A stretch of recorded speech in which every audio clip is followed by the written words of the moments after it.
Olá,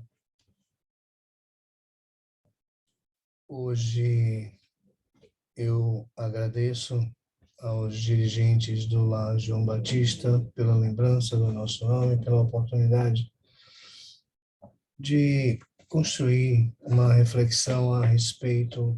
Lógico, todos os temas espirituais são bastante interessantes e enriquecedores, mas hoje nós vamos falar sobre perseverança, uma provocação de Emmanuel, trazida no livro Vinhas de Luz, psicografado por Chico Xavier, quando ele nos pergunta, e as perguntas são sempre provocativas, né? Porque vão lá dentro, mexem com a gente, ou pelo menos essas perguntas têm esse propósito, e esse propósito das perguntas encontram em nós uma ressonância, numa propriedade humana, que o cérebro não deixa nenhuma resposta, nenhuma pergunta sem resposta. Por isso que, sabendo de tudo isso, Jesus muitas vezes respondia uma pergunta, como ele fez ao doutor da lei, como lhe fez o doutor da lei, ele respondia com uma outra pergunta, né? Naquele caso, o doutor da lei querendo surpreender Jesus numa blasfêmia, pergunta, né, o que me daria a vida eterna. Jesus devolve: o que diz a lei? Responde com uma pergunta. É lógico que aquela metáfora, Jesus tem a intenção de, de conduzir de tal forma que o próprio doutor da lei também percebesse a razão pela qual ele fez aquela pergunta. Como Emmanuel também tem uma razão para nos fazer essa pergunta. Em que perseveras? Perseverança não é insistência. A perseverança é persistência. Persistir também não é insistir. Perseverar traz a diferença de insistir, porquanto insistir é exatamente aquilo que repetimos numa tentativa vã de obter resultados diferentes. Enquanto eu não consigo o que quero, e vamos nos ater aqui aos nossos propósitos espirituais, mas isso serve para qualquer coisa no âmbito material também. Enquanto eu não obtiver o que eu quero, eu vou insistir. Mas insistir me leva a usar da mesma estratégia repetidas vezes, e é lógico que é pouco provável que eu tenha resultados diferentes fazendo a mesma coisa do mesmo modo, ainda que numa recorrência acentuada. Persistir é diferente. Persistir me mantém no desejo, mas eu percebo que a forma com a qual eu estava fazendo não produz o resultado que eu espero. Então eu mudo a forma, eu mudo a estratégia, eu trago outras maneiras, outros elementos, faço novas reflexões e continuo analisando o meu desejo para construir possibilidades que me levem a concretizá-lo. Trazemos isso em nós porque é possível concretizarmos o desejo de nos tornarmos pessoas melhores, resultado final, mas trabalhando aquilo que eu ainda não sou bom, trabalhando aquilo que eu repito, trabalhando aquilo que é recorrente em mim. Emmanuel, quando traz essa pergunta, em que perseveras, e está no livro Vinha de Luz, e esse tema é trabalhado por Emmanuel de uma forma muito sintética e objetiva, porém não pobre, né? Porque as provocações que ele traz ali são muito ricas, né, em conteúdos, e nos chama mesmo, tem um cunho ali psicológico para a gente ir lá dentro e buscar retomar a nossa vida. Porque muitas vezes a gente se distancia desses propósitos. Sejamos quem formos, muitas vezes nós nos distanciamos desses propósitos. Muitas vezes a vida nos conduz a um comportamento, a um conjunto de atitudes que meramente responda às nossas necessidades básicas ou às situações prementes e urgentes sobre as quais eu me encontro. Se não fosse assim, Emmanuel e o esforço e a caridade de Chico Xavier, Joana de Ângeles e o esforço e a caridade de Divaldo Franco não teriam sentido, não seriam destinados a nós que estamos nesse mundo. Eles fazem isso porque sabem que nós precisamos das informações que eles estão trazendo, que nós precisamos das provocações que eles fazem. Amélia Rodrigues, Meimei, Santo Agostinho, tantos outros. Eles sabem que o nível em que nos encontramos aqui, no segundo mundo da escala evolutiva, nós precisamos ser convocados, provocados, estimulados. Por que isso? Por que eles fazem essa caridade? Porque, assim, nós estamos num processo de desenvolvimento. E nós ainda estamos numa fase em que a humanidade traz uma prevalência, e a própria doutrina espírita, né, nos diz isso, que há mais mal do que bem, há mais maldades do que bondades, né? O mal ainda prevalece no mundo de expiação e provas, no segundo da classe de mundos, no caminho da plenitude. Nós estamos no segundo. Ainda temos mais 3 aí pela frente e mais algumas reencarnações. Então, Emmanuel começa provocando com a pergunta: em que perseveras? Eu vou lá para dentro e busco saber em mim. E não é saber de mim, não, porque se eu for saber de mim, quem vai responder é o ego. E o ego vai dizer que eu estou sempre no caminho certo. O ego é terrível. O ego é terrível. É o centro da consciência, ele vai dizer, não, você está certo. Então eu não vou buscar saber de mim. Eu não vou me perguntar essa pergunta. Eu vou buscar saber em mim, em que eu estou perseverando. Aí, como eu estou aqui, né, com vocês, eu começo as minhas ilações. Por onde andei, por onde tenho passado, com quem eu me encontro, o que eu faço nas horas úteis e nas horas vazias, quais são os meus pensamentos que prevalecem, quais são os meus pensamentos mais recorrentes, quais são os meus propósitos, os meus objetivos. Eu olho para as diversas dimensões humanas, para as diversas e tantas dimensões do ser humano, que é através dela que eu me desenvolvo, porque eu preciso me desenvolver em todas elas. Aí eu olho na dimensão pessoal, o que faço, o que quero, o que gosto, o que insisto, na dimensão profissional, por onde estou caminhando, o que é que eu faço, gosto do que faço. Dentro desse trabalho, tem uma oportunidade de caridade, eu estou sendo ético, eu estou sendo gentil, eu estou aprendendo nos relacionamentos profissionais, eu estou desenvolvendo a minha paciência, tolerância, humildade, eu estou quebrando e vencendo o meu orgulho, a minha vaidade. Esses espaços que o mundo nos coloca são oportunos exatamente para isso e somente para isso, para nos desconstruirmos e nos reconstruirmos em direção a essa plenitude. E aí eu vou lá para a dimensão física e biológica, está lá na parte 3 do Livro dos Espíritos, né, as leis morais, uma delas é a lei de conservação. Eu vou para a dimensão física e biológica.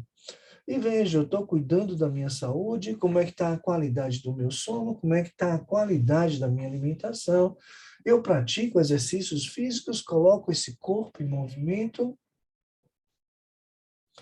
eu faço verificações da minha saúde, dos indicadores de saúde, numa periodicidade compatível com a fase da vida em que me encontro.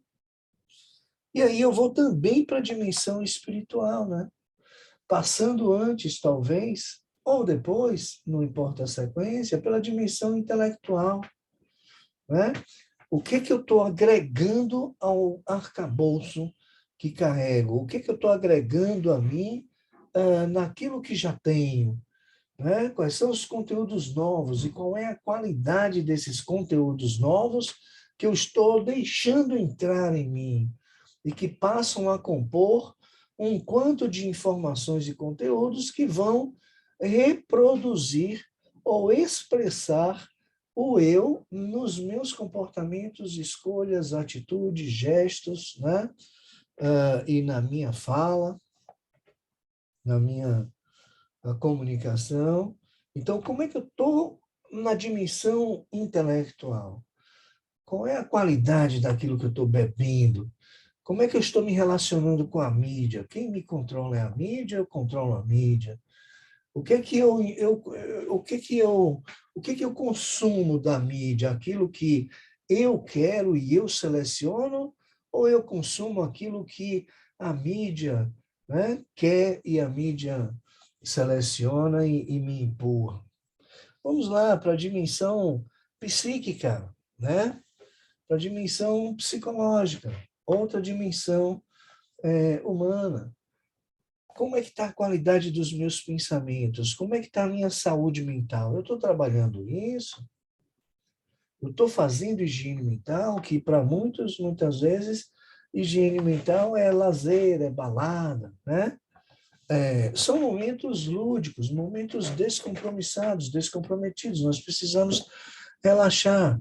Mas o que que é saúde mental? O que que é higiene mental? O que que é higiene corporal? É tirar a sujeira, né? É lavar esse corpo, é fazer a higiene bucal. O que é isso? Tirar as impurezas.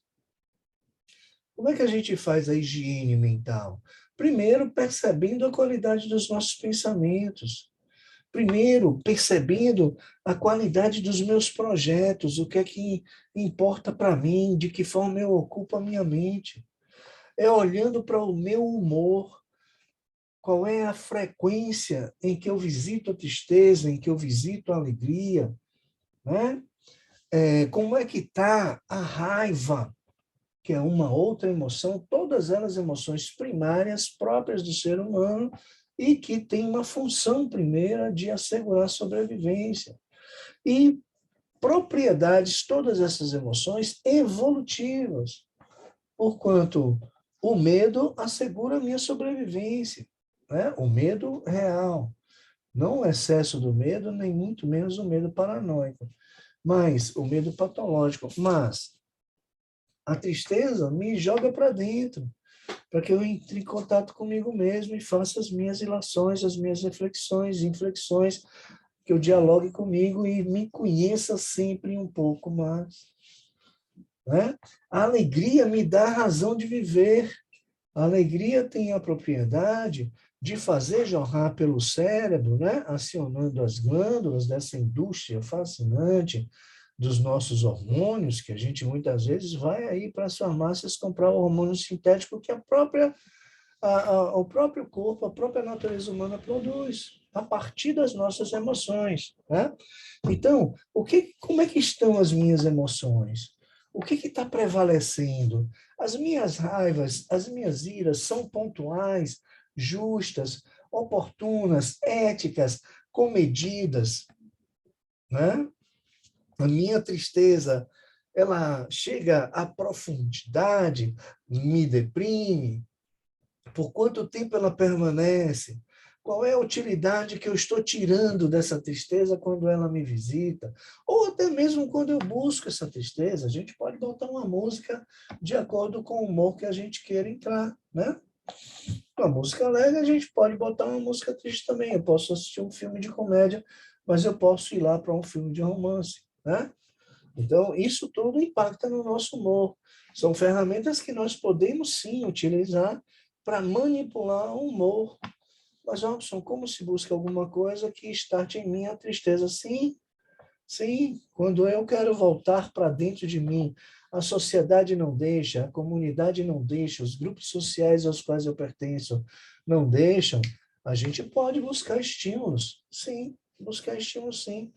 O que que essas músicas vendem, né? O que que os poetas trazem isso? Aí poesia também interfere no nosso amor. Mas qual é o propósito de Emmanuel aqui? É ver naquilo que nós estamos perseverando. Essa é a proposta dele. E para que a gente faça uso dos benefícios dessa reflexão que ele nos convida, eu estou usando convidar, mas eu considero uma convocação de Emmanuel. A gente precisa desses elos doutrinários, dessas literaturas, para que a gente possa entrar em contato com isso frequentemente, periodicamente, para que a gente seja lembrado de que eu preciso trabalhar a dimensão espiritual. E como eu trabalho a dimensão espiritual numa sociedade de altíssima competitividade, numa sociedade repleta de padrão, numa religiosidade que me impõe comportamentos para ser salvo, né? Numa família que muitas vezes reprime as atitudes espontâneas daquele espírito que está encarnado e que nasceu no seio dela, né? Uma cultura que estabelece também outro conjunto de padrões. Então, como eu vou alcançar, trabalhar e manter um contato mais estreito com a dimensão espiritual? Através dessas provocações, através das leituras edificantes. Nós, ocidentais, precisamos muito mais dessas provocações e desses estímulos do que os orientais. Os orientais, em matéria da dimensão espiritual, eles estão muito mais além do que nós. Né? Basta falar da imortalidade da alma, o que eles pensam, o que já está incorporado na cultura. Entende? Hoje, nós estamos vendo e admirando a cultura oriental, o nível espiritual deles e tudo que eles oferecem, nós estamos importando. Lamentavelmente, mas ótimo, né? A gente está importando porque está vendo valor lá, né? Mas, lamentavelmente, a gente está importando do jeito que é lá. E não encaixa, não encaixa. Se a gente for buscar aí os conceitos de nós ocidentais sobre espiritualidade, confunde logo com religiosidade, prevalentemente, né? Quando a gente vai buscar alguma coisa sobre meditação, né, nós confundimos com esvaziar os pensamentos, parar de pensar. Olha só, possível, impossível isso. Entende? Então, o Emmanuel ele começa provocando essa reflexão na medida em que ele começa a trazer as constatações de que nós estamos negando a espiritualidade nos acontecimentos mundiais. Nós olhamos os fatos literalmente, nominalmente, como eles se apresentam e vamos buscar sempre ou razões políticas, ou razões econômicas, ou razões monetárias, ou razões biológicas, ou razões científicas. Mas é uma dificuldade imensa para vermos razões espirituais nas coisas que acontecem no mundo. E aí, Emmanuel nos chama atenção para isso. Espera aí, né? Vocês estão aí com outra finalidade, entende? Vocês estão muito presos naquilo que é humano. Observe, a gente olha para o cenário aí fora e vai, repito, buscar razões científicas, razões monetárias, razões econômicas, percebe? Mas a gente não vai buscar razões espirituais. E quando aquele que esboça né? Uma tentativa de compartilhar o que ele traz, quando consegue ver razões espirituais ou olhar para o mundo, para as coisas do mundo, com uma lente espiritual, a partir de uma perspectiva espiritual, a conversa não flui, não tem uma ressonância, não tem aquela dialética, né? Não tem um diálogo que se fala, o outro, né, completa ou contradiz, né, para construir um conhecimento, entende? Para fazer uma síntese do que ambos trazem, para produzir um conteúdo novo. Não, rarissimamente acontece. Até mesmo nos meios espirituais, percebe-se que é uma coisa que o Emmanuel também, e a veneranda Joana de Ângeles também aponta, né, que é uma superficialidade muito grande. Muitos, e Emmanuel está apontando nesse capítulo, muitos cristãos são os cristãos do ouvir dizer, e seguem. Lembra aquele levita da parábola do bom samaritano? O sacerdote vai na frente, passa direto, o levita que vem atrás também passa direto. Só que o sacerdote, ele tem a lei, tem o conhecimento da lei. E ele passou direto porque ele entendia que se ele tocasse no morto, ele perderia a santificação, né? Perderia o sacerdócio. O levita, não, o levita passa porque o levita segue aquilo que o sacerdote faça. Se o sacerdote passou direto, o levita passa direto, né?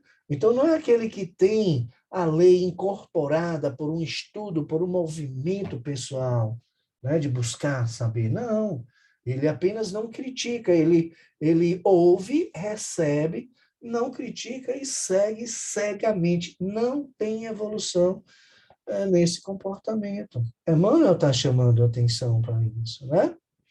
Quando ele nos diz que acreditamos que a época das revelações sublimes já está morta, isso é coisa da época de Jesus, revelações mesmo só pelos apóstolos, né? Que já trouxeram e documentaram as revelações, agora mais nada, entende? A doutrina espírita ela é abraçada por uma parte ainda pequena, de uma forma pequena, relativamente pequena, em comparação aos 8 bilhões, né, de encarnados no mundo atualmente, pelo menos nas últimas estatísticas, né?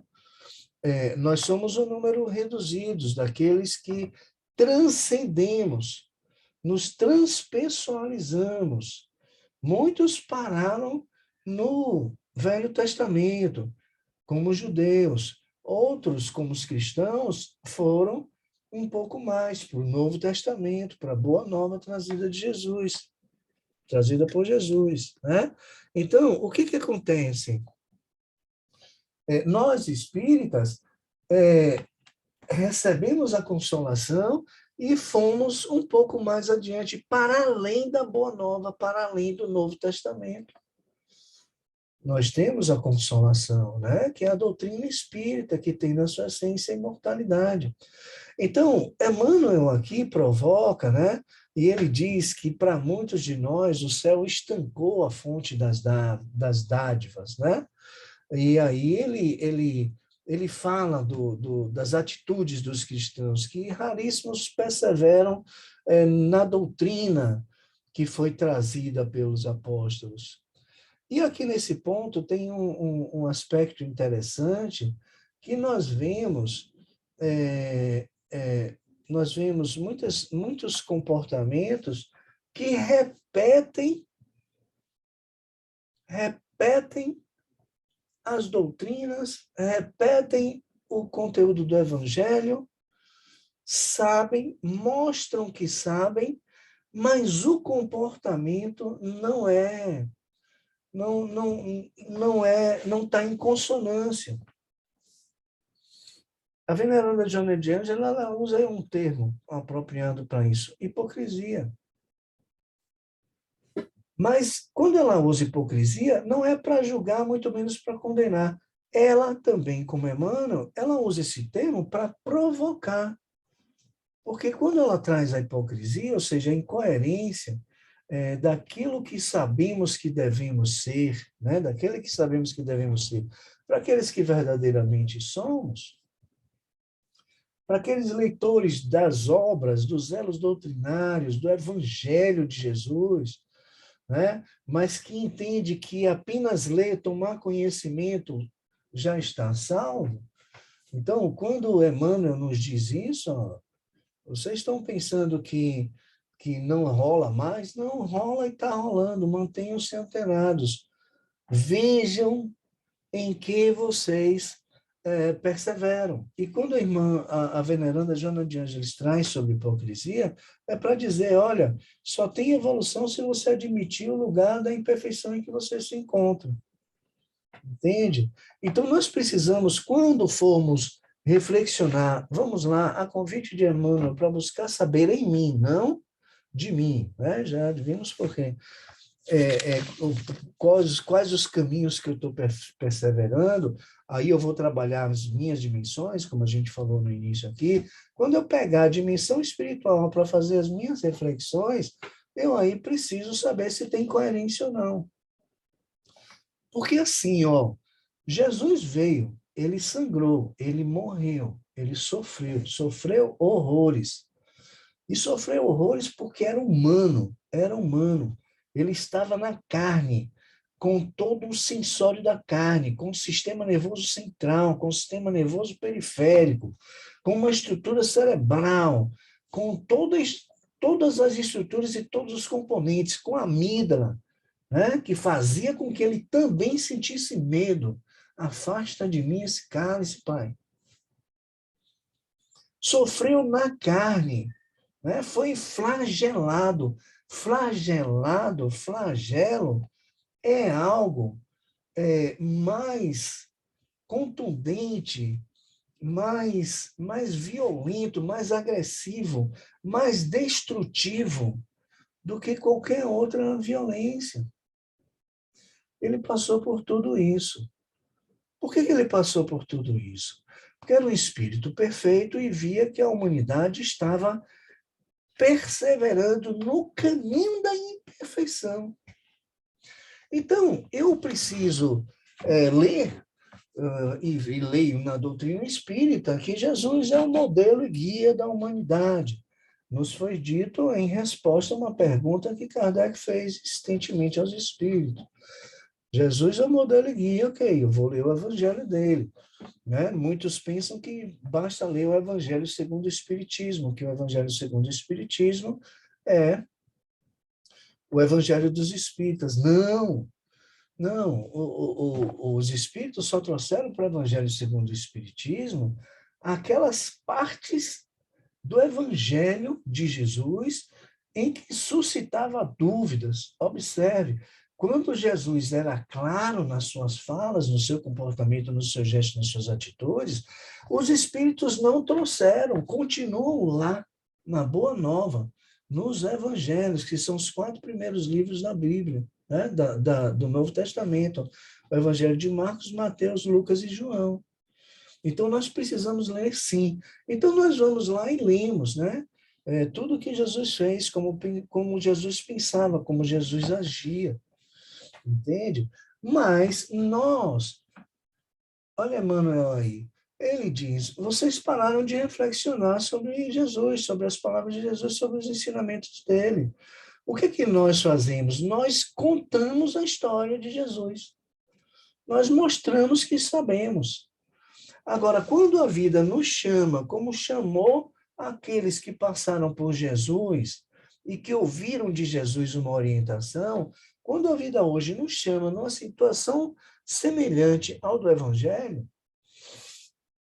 nós não lembramos das palavras de Jesus, nós não aplicamos.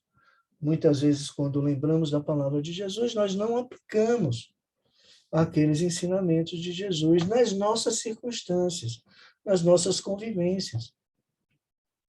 E nós precisamos refletir sobre isso, né?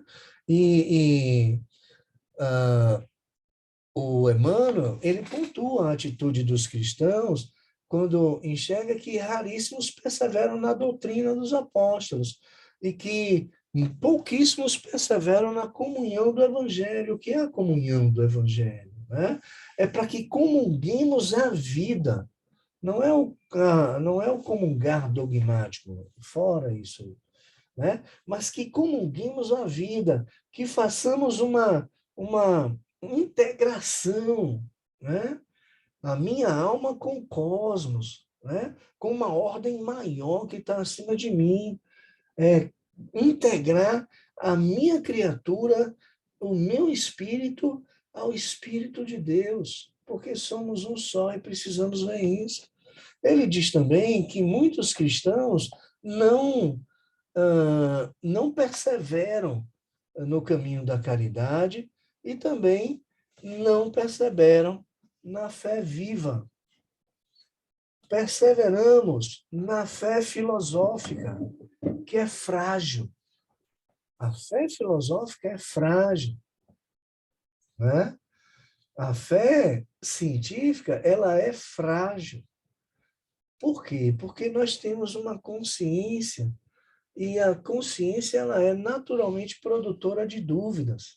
Porque nós temos uma emoção medo e que se junta a essa consciência e que produz a dúvida, e aí a gente ouve as orientações de Jesus e muitas vezes a gente diz assim, ok, tudo bem, eu vou fazer isso aí, mas na dúvida, né? É o caso de muitas formas de se lidar com enfermidades, entende? Então, assim, é preciso que a gente perceba e faça essa leitura dos conteúdos dos elos doutrinários para que a gente se permita resgatar, com a ajuda desses espíritos elevados, caridosos, que não têm uma intenção diferente daquela em atender esse propósito, a nos ajudar a lembrar daquilo que precisa prevalecer. Então, se sabemos que Jesus é o modelo e guia da humanidade, eu preciso logo de cara com essa fala dos Espíritos, me ver imperfeito, e por ser imperfeito, eu preciso de alguém perfeito. Entende? Se eu sou imperfeito, eu não posso ficar órfão. E Jesus disse, não vos deixarei órfão. Então, se eu sou imperfeito, eu preciso de uma referência perfeita. Nós temos a referência perfeita, Jesus. Mas como é a minha relação com Jesus? Como são os meus passos? Jesus está na minha fala, nas minhas atitudes, nos meus comportamentos? Quando eu estou diante de um outro mais próximo, mais afastado, seja ele quem for, ninguém passa na vida da gente por acaso. Como é a minha relação? Eu estou julgando aquela fala? O outro está falando e eu estou aqui construindo a resposta que eu darei assim que ele parar para respirar? Ou eu estou atento ao que ele está dizendo? Entende? Eu percebo mesmo as necessidades por trás de um tá tudo bem, né? Então, como é que eu estou me comportando? A proposta não é nos comportarmos santamente como Jesus. Não é isso. Não é isso. Ainda não é. Vamos falar para nós mesmos mortais aqui. Ainda não é. Mas o propósito é ter Jesus como referência e buscar em mim aquilo que eu preciso trabalhar. Robson, e como é que eu enxergo isso lá dentro de mim? Através dos meus comportamentos. Quer saber aquilo que eu preciso trabalhar em mim? Aquilo que eu repito, aquele comportamento que se repete, aquele padrão que se estabelece e acontece repetidas vezes. Vamos buscar esses padrões. Aquela coisa que eu digo, pô, agora eu estou percebendo que eu sempre ajo assim, eu sempre decido assim, eu sempre penso assim. Todas as vezes que nós nos flagrarmos dizendo para nós mesmos ou para o outro, que é muito comum, eu nasci assim, ou eu sou assim, né? E quando vem aquele restinho, eu não vou mudar mais, para. está exatamente naquilo que eu declaro que sou assim, que eu preciso voltar e olhar e trabalhar. E mudar logo essa fala. Eu não sou assim. Eu estou assim. Mas eu não estarei assim. Se nós estamos no segundo mundo da escala evolutiva, e aqui há mais maldades do que bondades, o que a gente vai fazer com isso que a gente sabe? Né? Os espíritos dizem, né? Ainda prevalece a maldade aqui. Ah, prevalece a maldade. Olha como a gente pensa. Prevalece a maldade. Tem muita gente má aí no mundo. Né? Tem muita gente má aí no mundo. Quando os espíritos dizem que prevalece a maldade aqui, é que até mesmo nós, espíritas, contribuímos com essa maldade. Nós fazemos parte dessa estatística que os espíritos nos mostram quando eles afirmam que tem mais maldade do que bondade. Eu tenho uma cota de maldade nessa maldade da humanidade. Pode observar. E nós precisamos ter essa consciência e buscarmos essa maldade. Agora, é como diz o Ana de Ângeles, é preciso muita coragem, muita seriedade para encontrar com aquele que você é, porque você não quer conhecer esse lado sombrio, né? E o ego ainda atua de forma contrária, não deixando. Então, por isso que mais do que nunca, Emmanuel, e graças à caridade de Chico Xavier, as leituras que ele nos proporciona são sábias. E nós precisamos ler atentamente, e não só uma vez, e ler depois, e mais uma vez, e buscar o que está nas entrelinhas. Porque eles rebuscam no vocabulário para puxar a gente para cima, né? Para desenvolver o intelecto. O desenvolvimento só acontece com desafios. E nós somos, através da literatura espírita, que alguns até dizem, né? Ah, o espiritismo é elitista, né?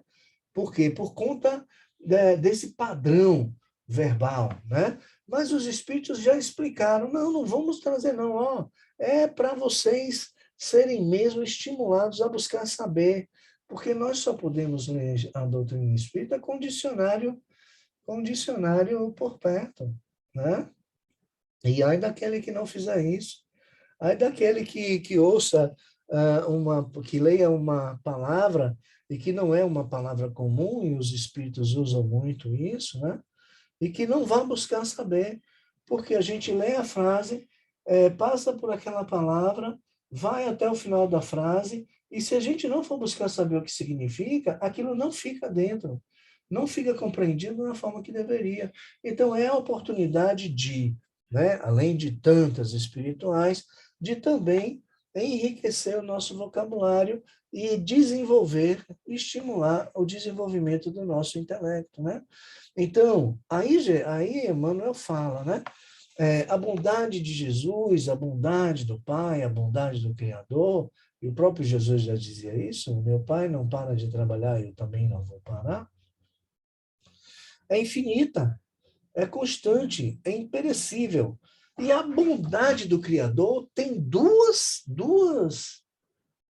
vetores, duas formas, né, de nos chegar. A primeira delas é inexorável, é para todo mundo, está nas leis da vida, nas leis universais.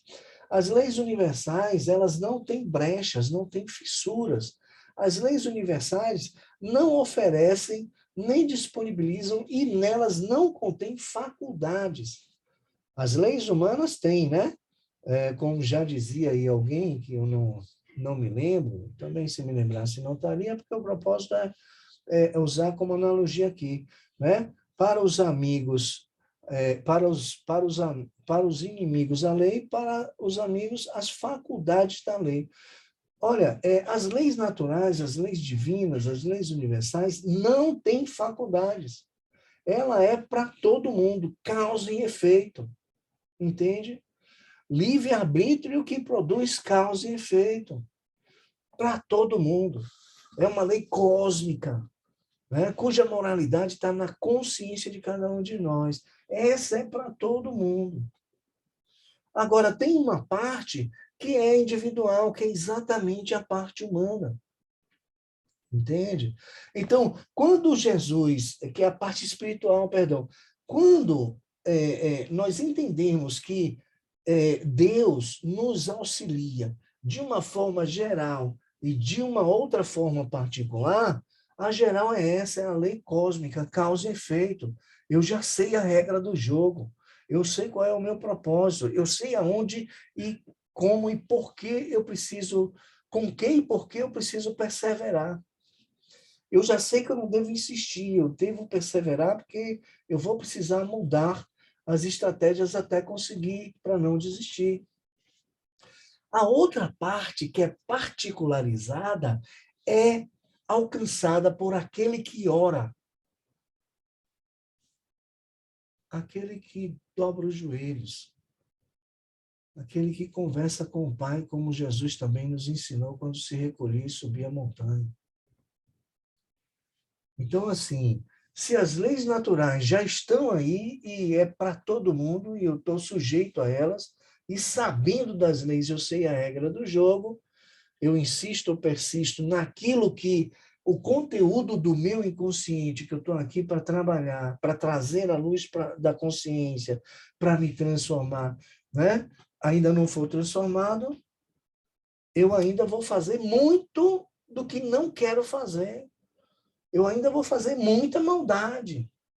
Nós, espíritas, verdadeiramente cristãos, admitimos as nossas imperfeições, mazelas, dificuldades de perseverar no caminho do bem, mas não desistimos e percebemos os equívocos, os atalhos, os desvios rapidamente e nos propomos e sabemos que é preciso um esforço sobre-humano para voltar para o caminho da retidão. Paulo, não deixo de dizer isso. Ele sempre diz, está lá em Romanos, o bem que eu quero não faço, mas o mal que não quero, esse eu faço. Nós somos assim. Quando os espíritos dizem ainda prevalece o mal no mundo de expiação e provas, nada de são eles, eu tô no pequeno contingente dos bons. Quando os espíritos dizem que é um contingente maior de maus e menor de bons, vamos dizer que eles disseram isso, vamos entender assim, eu faço essa leitura e me coloco lá no time dos bons. Eu preciso me retirar do time dos bons, porque eu não sou bom, não.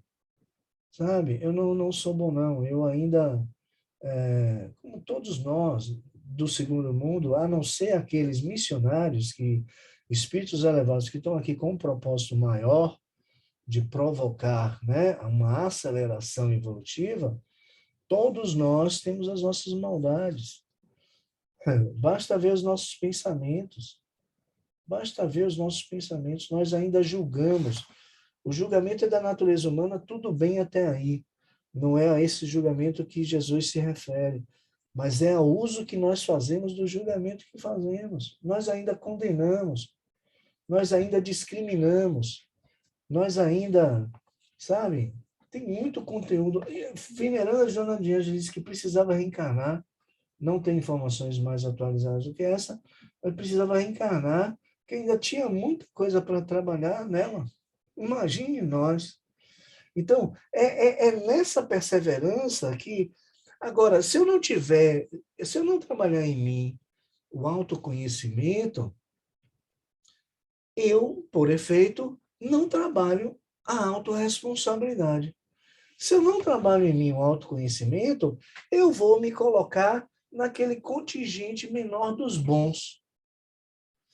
Ora, se eu trabalho em mim o autoconhecimento, eu vou me perceber que eu estou errado no lugar dos bons e vou me retirar e vou me trabalhar a partir do contingente dos maus, porque ainda tem uma maldade em mim. Maldade não é uma intencionalidade. Maldade é aquilo que está no meu comportamento, está no meu gesto, está na minha atitude, está até na minha fisionomia, não é? Que expressa aquele conteúdo sombrio. Entende? Então, não é uma maldade intencional, racionalizada, a não ser que tenha algum conteúdo aí patológico de egos também enfermos ou imaturos, né? Então, nós temos aí a raiva deslocada, inadequada, inoportuna, mas temos aí que se transforma em sentimento de vingança, temos o ciúme, né? Temos o ressentimento, tudo isso são patologias, né? Patologias psíquicas, mas que correspondem ao grau evolutivo em que muitos que adotam isso praticam.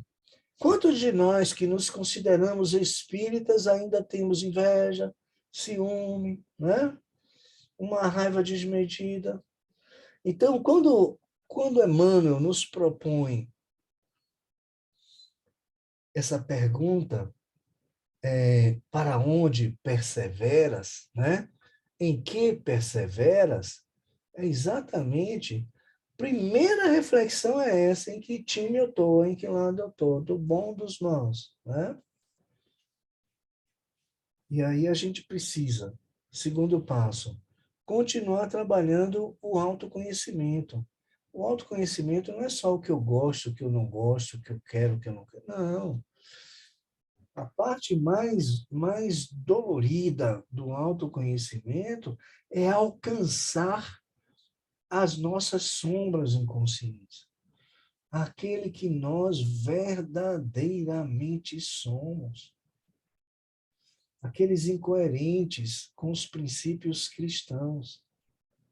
Se Paulo, já num processo, né, evolutivo avançadíssimo, apóstolo de Jesus, admite, ele está nos dando um recado. Olha, não é fácil, não. Santo Agostinho passou por uma crise existencial. Fez Santa Mônica chorar horrores. Adulterou, teve filho bastardo. Ele fazia isso. A mãe chorava. Um papa disse a ela: não é possível que Deus não veja o volume de águas derramadas pelos seus olhos. A mãe dizia para o Santo Agostinho: se você não consegue deixar de fazer todas essas coisas que você faz, pelo menos não adultere mais. Pelo menos não adultere mais. Comece por aí. Então, veja, e aí Santo Agostinho tem uma crise existencial, né? E está aí, Santo Agostinho, filósofo, né? Contribuiu muito com a humanidade com a sua filosofia. Ele é filósofo, compareceu às obras da codificação. E tem aí uma produção literária fascinante, enriquecedora, altamente convidativa às nossas reflexões. E lembremos que é ele que está lá na questão 919, né? Lembrando os filósofos antigos, né? Conhece-te a ti mesmo, que não satisfez Kardec. Não, isso aí eu já sei, mas não me basta. Eu não consigo buscar em mim com essa frase. Aí Santo Agostinho dá um checklist lá. Um livro Confissões é um livro fascinante. Então, assim, quando Emmanuel nos convida a construir uma resposta a essa pergunta, em que persevero, ele está propondo, visite-se, não racionalize a resposta, não. Porque a gente pode rapidamente dizer, eu persevero no bem, eu persevero no cristianismo, eu persevero na doutrina espírita, ponto. Será? Tem a questão. Eu preciso me perguntar, será, Robson, será que é isso mesmo? Volte aí, faça uma viagem, não precisa você responder para ninguém, não, mas busque essa resposta para você mesmo, faça uma revisão. Será que realmente, será que não tem nenhum deslize? Será que não tem nenhum desnível? Será que não tem nenhuma queda? Logicamente, depois uma ascensão, não sem esforço, né? Nós temos aí um materialismo que ainda nos foca, né? Nós temos aí o apego, nós esquecemos da impermanência, nós fugimos psicologicamente de uma competitividade, nós temos aí diversas máscaras, porque As mídias sociais impõem que sejamos sempre felizes, que comamos as melhores comidas, que vistamos as melhores roupas. As mídias sociais estão aí, né? Elas só quer mesmo aquela imagem daquele que não somos. Não tem evolução. Então, na prática disso, no atendimento a essas convocações culturais, sociais, midiáticas, o que é que acontece? Eu me distancio de mim. Se eu me distancio de mim, eu me distancio da minha alma. Se eu estou me distanciando da minha alma, eu estou me distanciando da minha essência. Se eu estou me distanciando da minha essência, eu simplesmente não estou trabalhando aquilo que mais eu deveria trabalhar aqui nessa existência, que é a dimensão espiritual. Eu espero que tenha ficado uma eu espero que tenha ficado uma sementinha no coração de cada um e que o Senhor Jesus se incumba de irrigar para que essa sementinha venha dar bons frutos. Fiquem com Deus.